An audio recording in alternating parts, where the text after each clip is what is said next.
Bonjour à tous, petite vidéo aujourd'hui pour aborder un point important. Bon, ils le sont tous de toute façon, mais un autre auquel j'ai pensé par rapport à ce qui a été dit dans le stage ce week-end, c'est le fait que, comme le dit Lise Bourbeau, on ne se débarrasse jamais de rien dans la vie.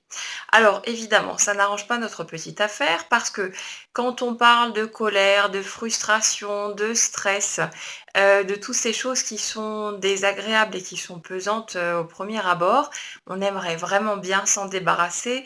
On espère toujours que par rapport au travail qu'on fait sur soi, par rapport à tous les progrès qu'on fait au fur et à mesure, on va pouvoir se libérer définitivement de tous ces éléments. Mais la vérité, c'est que l'expérience humaine ne se déroule pas comme ça et que tout au long de sa vie, tout au long de son cheminement, on va être amené à expérimenter des émotions qui ne sont pas forcément très agréables, mais qui font partie du chemin. Alors bien sûr, les douleurs qu'on vit, la souffrance émotionnelle qu'on vit à un moment de son chemin, ne va pas être la même que celle qu'on va vivre beaucoup plus loin, quand on aura fait plein de pas supplémentaires. Le truc, c'est que, on apprend à rebondir d'autant plus vite, on apprend, à réagir différemment, à observer les situations, à revenir à soi, à ce qui se passe à l'intérieur de soi et de ce fait, on peut beaucoup plus rapidement entendre le message. On passe moins de temps à se débattre, à lutter contre ce qui se passe en soi et du coup, ça devient plus léger, ça devient beaucoup plus joyeux et on passe nettement moins de temps dans des émotions négatives, des choses désagréables. Alors, je rappelle au passage que j'ai été une personne extrêmement négative, extrêmement mal dans sa peau aussi, il y a quelques années encore en arrière. Donc, je vous parle par expérience aussi. On peut avoir vécu l'enfer dans sa tête et avoir vécu des choses vraiment très, très douloureuses, très pesantes et on peut devenir une personne qui est joyeuse la grande majorité du temps. Donc, ne pensez pas que ça va toujours être difficile, que ça va toujours être compliqué, que ce sera toujours la même galère par rapport à ce que vous pouvez vivre actuellement. C'est simplement que, il y aura toujours des situations extérieures qui vont venir vous titiller, qui vont venir chatouiller vos blessures qui ne sont pas encore guéries. Mais le truc, c'est qu'en apprenant à ramener tout ça, à vous, à voir ce qui se passe à l'intérieur de vous, à vous concentrer sur ce qui se passe au niveau intérieur plutôt que de rester accroché sur le déclencheur extérieur, vous allez pouvoir vous libérer de ce qui vous pèse beaucoup plus rapidement. Vous allez pouvoir retrouver la sérénité beaucoup plus vite et puis, un petit pas à la fois, ça va vous aider vraiment à sortir des gros schémas douloureux, à déblayer les gros rochers pour vous créer une vie beaucoup plus légère, beaucoup plus joyeuse.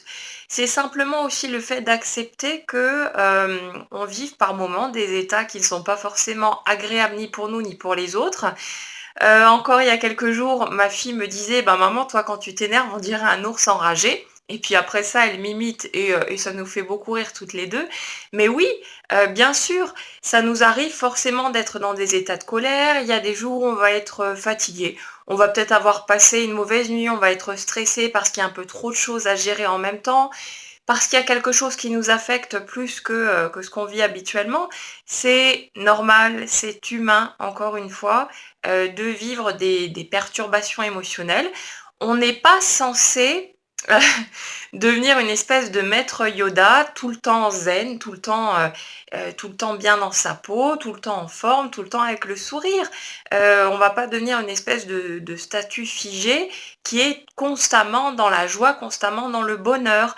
Ça fait partie de l'expérience humaine d'être perturbé, de sortir de ses gonds, de vivre des choses qui ne sont pas forcément agréables. Mais encore une fois, je le répète, ça devient de plus en plus facile de revenir à son état de paix intérieure, à son état de joie naturelle à mesure qu'on progresse. Donc c'est pas parce que par moment vous vous laissez emporter, que vous vivez de la frustration, de la colère, et des choses qui ne correspondent pas à qui vous avez vraiment envie d'être, que vous êtes sur la mauvaise voie. C'est simplement que ça fait partie du lot et plus vite vous allez accepter l'idée que de toute façon, Vous ne vous débarrasserez jamais totalement, des émotions dites négatives qui sont désagréables, en tout cas pour vous. Plus vite vous allez pouvoir avancer et là aussi vous donner les permissions de vivre tout ça, d'être parfois, moins que ce que vous voulez être, de sortir de cette image idéale que vous voudriez atteindre. Donnez-vous la permission, donnez-vous l'autorisation de vivre tout ça. Ça vous aidera beaucoup déjà à vous sentir plus zen sur le moment et puis à revenir plus rapidement à votre état naturel, de bien-être. Donc voilà, partez du principe qu'on ne se débarrasse jamais de rien dans la vie. Même quand on le ramène à la loi d'attraction, il n'y a pas d'exclusion dans l'univers. C'est pas parce qu'on repousse, une expérience ou quelque chose qui est désagréable pour nous, qu'on va voir disparaître ces éléments du chemin. Il n'y a que de l'attraction. Ça veut dire que pour éviter en fait de vivre des choses qui vous posent souci, qui ne vous conviennent pas, le but ce n'est pas de repousser l'expérience en question, mais c'est simplement de réorienter votre attention, votre énergie vers ce que vous voulez vraiment. Et ça fonctionne pareil au niveau des émotions. Le premier truc qu'on va attirer à soi en pensant à quelque chose, ce sont des pensées semblables, des pensées de même nature. Donc si vous voulez arrêter de ruminer tout le temps sur des choses qui vous font du mal, commencez à vous demander: «OK, qu'est-ce que je veux vraiment par rapport à tout ça?» ou cherchez une pensée qui est plus agréable. Même si c'est un tout petit peu plus agréable pour vous et que ça vous fait progresser seulement d'1 millimètre, c'est toujours un progrès et cette petite graine que vous allez semer, elle va commencer à attirer vers vous d'autres pensées de même nature que cette petite graine un peu plus lumineuse et ça va aller, crescendo de toute façon. Donc ne sous-estimez pas encore une fois l'importance des tout petits pas que vous faites parce que même un tout petit progrès, ça reste un progrès et ça va vous faciliter la suite du chemin. Le truc simplement, c'est de comprendre qu'on ne peut pas, repousser quoi que ce soit. C'est pas parce qu'on dit non, qu'on dit qu'on ne veut pas de telle ou telle chose, qu'on va la voir s'éloigner de soi. C'est simplement une question d'attraction.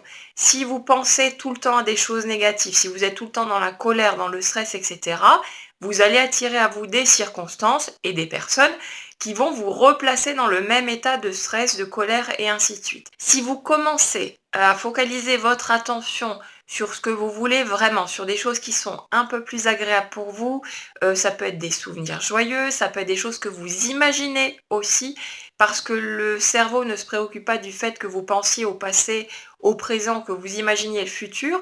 Peu importe, la vibration qui émane de vous va s'orienter en fonction de ce à quoi vous prêtez attention dans le moment présent et peu importe que ce soit de l'imaginaire, donc profitez-en pour orienter vos pensées vers ce qui vous fait du bien et partez de là où vous êtes en faisant de votre mieux, tout simplement. Le truc, c'est qu'il n'y a pas d'exclusion, il n'y a que de l'attraction. Donc, observez sur quoi est-ce que vous focalisez votre attention et faites au mieux pour accepter le fait que vous ne vous débarrasserez jamais des choses que vous appelez négatives. Il faut voir aussi que la peur et la colère, ce sont des éléments qui ont leur utilité. La colère, elle sert, on va dire, à repousser l'envahisseur quand on empiète sur notre terrain, qu'on empiète sur nos limites. Ça sert vraiment à se repositionner, à se préserver, à protéger son bien-être aussi, à remettre les choses à leur place. Et la peur, elle nous aide à ne pas nous mettre en danger non plus, parce que si on n'avait aucune peur, on ferait tout et n'importe quoi, on sauterait peut-être du toit d'un immeuble, on ferait des choses totalement hallucinantes et puis on finirait très vite 6 pieds sous terre. Donc la peur, elle sert à nous protéger de tout ce qui est susceptible de nous mettre en danger.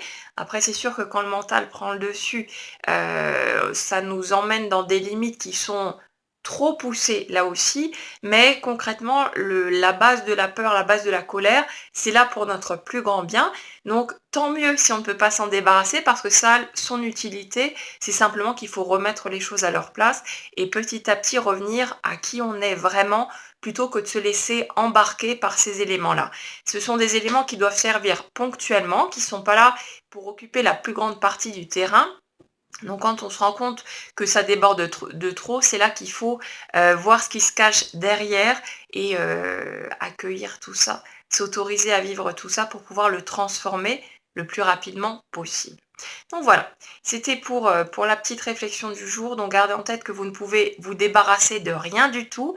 Le chemin le plus court, comme je disais dans la vidéo précédente, c'est d'accepter ce qui se passe en soi comme à l'extérieur de soi. Et c'est ça qui va permettre ensuite de voir de quelle façon on veut se positionner par rapport à tout ça. Qu'est-ce qu'on veut en faire? Et on a largement assez d'outils à disposition pour pouvoir travailler sur soi et avancer de plus en plus vers qui on veut vraiment être et vers le genre de vie qui nous inspire vraiment. Donc voilà, travaillez bien avec tout ça, passez une très bonne journée et puis on se retrouve bientôt.